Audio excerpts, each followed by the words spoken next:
The sun beat down on Lake Arrowhead, a sparkling gem nestled in the mountains near Los Angeles. It was a perfect Saturday afternoon, the kind where families packed the beaches and boats dotted the water. Chris Hemsworth, fresh off a grueling Thor shoot, was taking a rare day off. His jet ski cut through the waves, the wind whipping through his short blonde hair. At 40, he was in peak shape, his black t-shirt clinging to his broad shoulders. He was just starting to relax when he heard the screams. Chris slowed his jet ski, scanning the shore. A crowd was gathering on the main beach, people pointing frantically at the water. He followed their gazes and spotted a motorboat tearing across the lake, its engine roaring like a chainsaw. It was moving too fast, swerving erratically, and heading straight for the crowded beach.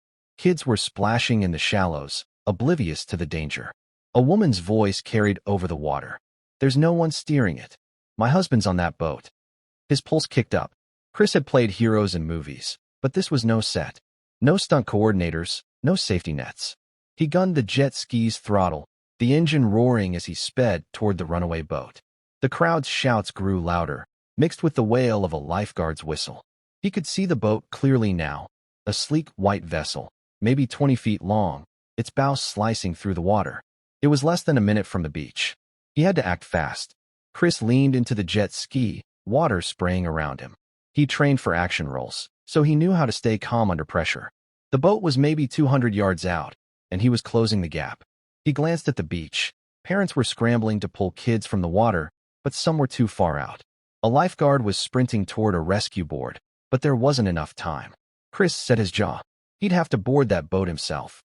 He pulled alongside the boat, matching its speed. The deck was empty, the wheel spinning wildly. He spotted a man slumped over the side, unconscious, maybe from a heart attack or a fall. Chris didn't hesitate.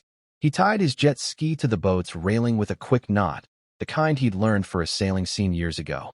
The boat rocked, threatening to throw him off, but he gripped the rail and hauled himself aboard. The engine's roar was deafening, and the beach was now terrifyingly close. Chris stumbled across the deck, the boat lurching under his feet. The unconscious man was sprawled near the helm, blood trickling from a gash on his forehead. Chris checked his pulse, still alive, but out cold. No time to help him now. The beach was less than 100 yards away, packed with screaming families. He could see kids frozen in the water, too scared to move. The boat's throttle was jammed at full speed, the wheel spinning like a roulette table. He had to stop this thing. Chris grabbed the wheel, muscles straining as he fought to steady it. The boat veered left, then right, sending him crashing into the console. He cursed under his breath, scanning the controls. The throttle lever was stuck, probably from the guy's fall. He yanked at it, but it wouldn't budge. The beach was closing in, 50 yards now. He could hear the lifeguard's whistle and the crowd's panic. A little girl in a pink swimsuit stood in the shallows, staring wide-eyed at the oncoming boat. He dropped to his knees, checking the throttle's base. A metal pin had jammed the mechanism. Chris pulled a multi-tool from his pocket, a habit from his Thor days when he'd tinker with props between takes. He pried at the pin, his fingers slick with sweat and lake water. It gave slightly, but not enough. The boat was 30 yards from the beach. No time left.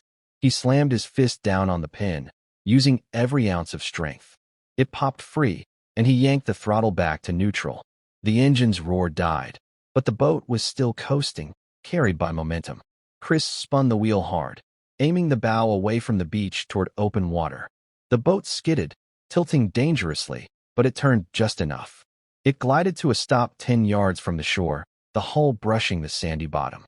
The crowd erupted in cheers, but Chris wasn't done. He turned to the unconscious man, checking his breathing again. Shallow but steady. He needed help fast. Chris knelt beside the man, whose name he later learned was Mike. He was in his 50s, with a graying beard and a fishing hat still clinging to his head. Chris gently shook him, but there was no response. He scanned the boat for a first aid kit, finding one stashed under the console. He grabbed a bandage and pressed it to the man's head wound, trying to stem the bleeding. The jet ski bobbed beside the boat, still tethered by the rope. In the distance, a lifeguard boat was speeding toward them, its siren cutting through the air. Chris waved them over, shouting, "He's hurt. Needs a medic." The crowd on the beach was still cheering, some filming with their phones. Chris ignored them, focusing on Mike. He kept pressure on the wound, talking to him softly. "Hang in there, man. Help's coming." He wasn't sure if Mike could hear him, but it felt right. The lifeguard boat pulled up, and 2 paramedics jumped aboard.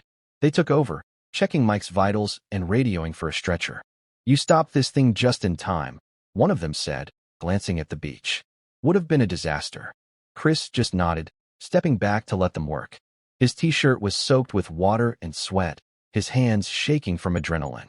He looked at the beach. Parents were hugging their kids, the little girl in the pink swimsuit now safe with her mom. Mike's wife ran to the water's edge, waving frantically. "Is he okay?" she shouted. Chris gave her a thumbs up, hoping it was true. The paramedics loaded Mike onto their boat, and Chris helped secure the Runaway boat to theirs with a tow line. As they headed to shore, a news helicopter buzzed overhead, its camera trained on the scene. Chris groaned. He just wanted to get back to his vacation. By the time they reached the dock, the story was already spreading. Phones were out, videos going viral on X. Chris Hemsworth, the guy who played Thor, had stopped a runaway boat and saved a beach full of people. He brushed off the attention, helping the paramedics get Mike to an ambulance. The man was starting to come around, mumbling thanks as they wheeled him away. His wife ran up, tears in her eyes. "You saved him. You saved everyone," she said, grabbing Chris's hand. Chris shrugged, a small smile breaking through. "Just glad he's okay. Take care of him." He didn't stick around for more thanks. He untied his jet ski, ready to head back to his cabin, but a lifeguard stopped him. "Man, you're a legend. That was some superhero stuff." Chris laughed. "Just a guy with a jet ski. You guys are the pros." The next morning, Chris woke to his phone buzzing nonstop. News outlets were calling him a hero, and X was flooded with clips of the rescue. He ignored most of it, heading to a local diner for breakfast. The waitress recognized him, grinning as she poured his coffee. "Saw you on TV. That was wild." Chris just ordered eggs and toast, keeping it low-key. His hands were still sore from gripping the boat's wheel, but he was fine. Later that week, Mike's wife called. They were at the hospital, and Mike was recovering from a concussion. She invited Chris to visit, saying their kids wanted to meet the guy who saved their dad. Chris stopped by, bringing a couple of Thor action figures for the kids. The family was all smiles, the kids asking if he was really a superhero. "Nah," Chris said, ruffling their hair. "Just a guy who likes the water." As he rode his jet ski back across the lake that evening, the sun setting behind the mountains, Chris felt a quiet satisfaction. He didn't need the headlines or the viral videos. Knowing the beach was safe, that Mike was alive, was enough. He cranked the throttle, the wind in his face, and let the moment carry him.